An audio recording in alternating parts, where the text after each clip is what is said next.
محترمو مسلمانانو وروڼو، پرون ورځ به تاسو خبر شوي وئ چې د پاکستان اجیر او ظالم مرتد او غلام فوج د افغانستان په کونړ ولایت کې په یو پوهنتون باندې هوایي برید وکړو چې په هغې کې یې ماشومان یو څه شهیدان کړل او یو څه یې ټپیان کړل.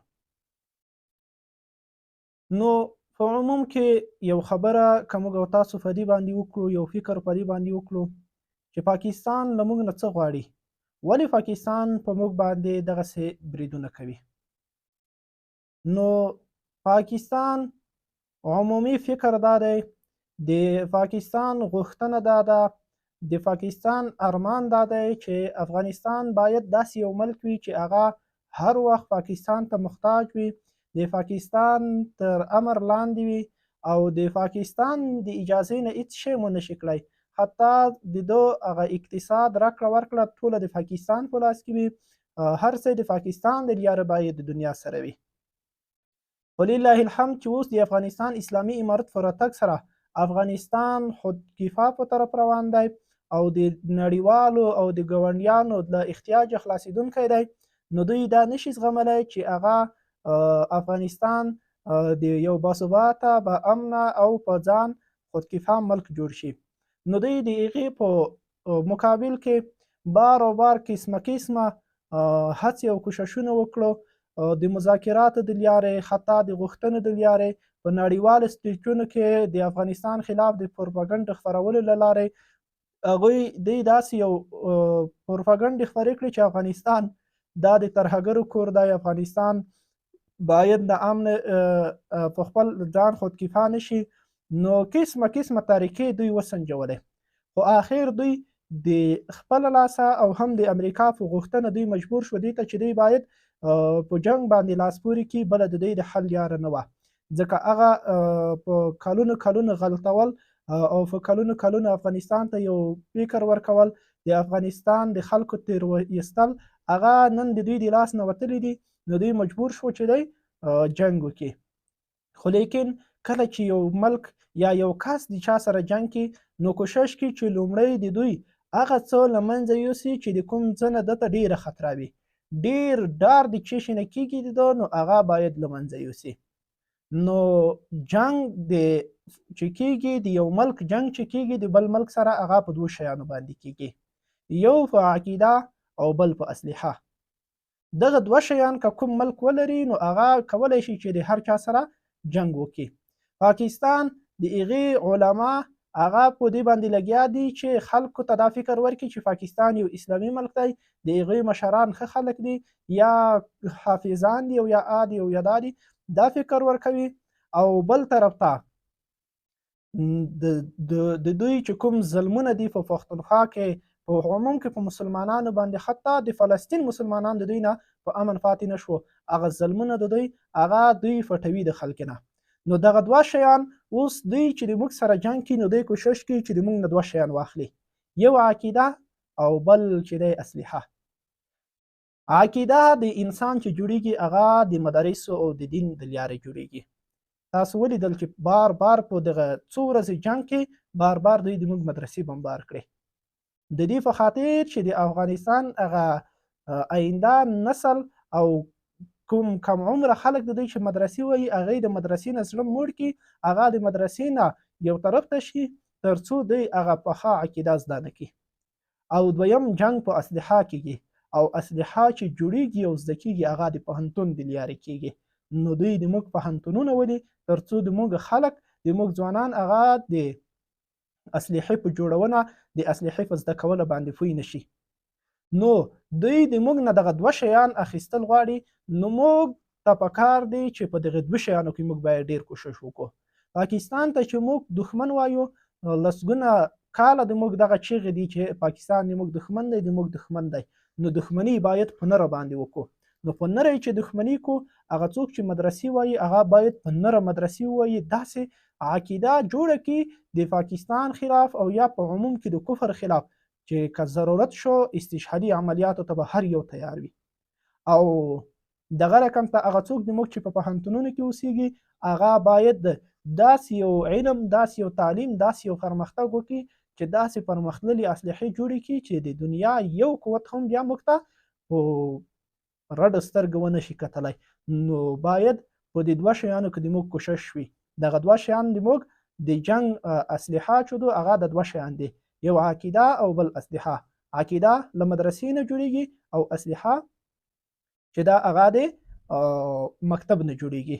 نو په دې دواړو کې باید موږ کوشش وکړو او دوی کوشش کوي چې موږ نه دغه دوه شیان واخلي، نو موږ یې باید له لاسه ور نه کړو. او دغه رقم ته دوی کله کله رجیږي د موږ په ماشومانو باندې په کورونو باندې بمباري وکړي. دا یو خو په عموم کې د بېغیرتۍ لوی حد دی. دویم دا چې دوی د پخوانیو کفار د فرعون د نمرود د هغې وختې هغه تاریخ ګوري، هغه خبرې ګوري چې یو مسلمان یا یو پیغمبر یا د وخت یو رسول هغه دوی د کومې لارې مجبور کولی شو، نو هغې لارې دی کوشش کوي چې دی په مسلمانانو باندې بوج وروړي چې د هغې لارې مسلمانان ضعیف کړي.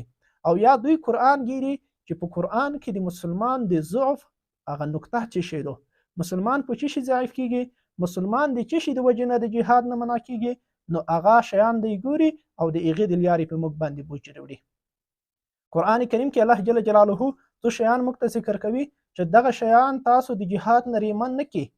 نو د دې نه دا معلومیږي چې دا هغه شیان دي چې د دې وجې نه سړی د جهاد نه پاتې کېدلی شي. نو دغه شیان د موږ دپاره داسې یو څه دي چې انسان د جهاد نه د کفار په مقابل کې د جنګېدلو نه انسان منع کوي. نو هغه شیان دوی موږ ته رامخته کوي، هغه موږ مخې ته راچوي تر څو موږ د جهاد نه ایمن کړي. نو په دې باندې هم موږ باید د جهاد نه ونه ګرځو. د هغه شیان چې هغه الله جل جلاله موږ ته ذکر کړي هغه اوس پاکستان موږ ته مخې ته کوي، چې هغه الله جل جلاله د سورة توبه په یو آیات کې موږ ته بیان کوي چې ای پیغمبره ته د خپل امتیانو ته وایه چې تاسو د خپل پلارونه، زمن، ورونه، خپل بیبیانې او دغه رقم ته هغه د تاسو قبیله او دغه رقم ته هغه د تاسو هغه مالونه چې تاسو ګټلي دي او دغه رقم د تاسو هغه تجارت چې تاسو ویریږئ چې د لاسه مو نه وځي او هغه کورونه چې تاسو ته ډیر محبوب دي، نو دغه شیان د تاسو چې دي دا تاسو ته محبوب نشي د دې نه چې تاسو د الله او د رسول او د جهاد نه په لار د الله کې د دې نه وګرځوي. که د دې نه چیرې کې تاسو راوګرځېدئ د جهاد نه یې راوګرځولی، نو بیا انتظار وباسئ، فتربصوا حتی یأتی الله بامره. بیا انتظار وباسئ چې الله جل جلاله په خپله فیصله باندې راتګ وکړي چې هغه به بیا ډیره سخته وي، هغه به بیا د موږ دپاره ډیره سخته وي. خدای مو دې وساتي چې الله جل جلاله د موږ په باره کې بیا فیصله وکړي. بیا به موږ د دنیا د نورو اسلامي ملکونو په رقم ته غلام ملک وو چې هر څه به د موږ د بل چا په لاس کې وي، د هیڅ شي واک او اختیار به نه لرو. نو دغه شیان دي چې پاکستان یې موږ ته رامخته کوي. کله موږ په فلارونو باندې ډاروي چې مثلا د تاسو مشران به وولو، کله موږ په زمونو باندې ډاروي، معنا د موږ ماشومان ولي، د موږ قبایل ولي، د موږ هغه خلک ولي، او کله کله د موږ اقتصادي لارې چې موږ په تاسو باندې واخان لار به وولو او کودا په اقتصادي لارې مو ډاروي چې دا به د تاسو د لاسه وبسم، او کله به موږ په کورونو ډاروي چې کورونه به مو وولو. دغه شیان چې دي الله جل جلاله وایي چې دغه شیان د وجې نه انسان د جهاد نه ریمیږي. وګورئ چې دا مو د جهاد نه ریمن نه کړي د کفر په مقابل کې، نو د کفر په مقابل کې باید وجنګېږو. که دا مو د لاسه وځي، نو الله او رسول د الله دین او د هغې دپاره جهاد دا باید موږ ته د هر څه نه محبوب وي. پاکستان په پښتونخوا کې هم ظلمونه کوي، خو لیکن هلته انفرادي شکل باندې اشخاص ولي، کله یو عالم ویشتلی، کله یو عام سړی ویشتلی، کله یو ملک ویشتلی، کله یو کور ویشتلی. په عموم کې هلته مدرسه او مکتب نه ولي. څه وجه ده؟ په عموم کې هلته مدرسه او مکتب ځکه نه ولي چې هلته مدرسه او مکتب د ده په خوښه چلیږي. هغه خلک چې ځان ته پښتانه وایي د موږ پښتانه ورونه دي، کیدای شي ډېر په دې باندې د موږ نه خفه هم شي، خو موږ هغه حق خبره باید بیان کړو. تاسو خو که ورسره اوښتی ورسره مخامخ خبرې ورسره وکئ، او که د ټلیفون د لارې خبرې چې موږ تاسو ورسره کوو، تاسو ورته ووایئ چې د یو نه تر لسو پورې حساب ماته وکړه چې دی څه درته وایي. 15 عادته به د پښتو وایي او 15 به درته د پنجابي او د اردو کې شروع کوي. هلته د هغې نه پښتو د هغوی نه کلتور، د هغوی رواج، د هغوی غیرت هغه د دوی نه اخیستلی شوی دی. هلته مکتب د پاکستان په خوښه چلیږي. هلته په مکتب کې په مدرسه کې دوی ته دا ښودلی کېږي چې د پاکستان ملک محبت هغه د دوی په زړه کې کینی. نو هلته مکتب اوس ډېر نه بمبار کېږي، هلته اوس مدرسه ډېره نه بمبار کېږي، هلته یا جماعت بمبارېږي ځکه په جماعت کې اکثره د حق خبره کېږي، او یا چې دو هلته په انفرادي شکل یو کلی یو کور وژلی کېږي یا یو کس وژلی کېږي چې هغه مجاهد فکر وي، د جهاد فکر په ده کې ژوندی وي، د ازادۍ فکر ولري، او څوک چې د غلامۍ فکر لري او څوک چې هغه ذهناً غلمون دي هغه هلته نه وژل کېږي.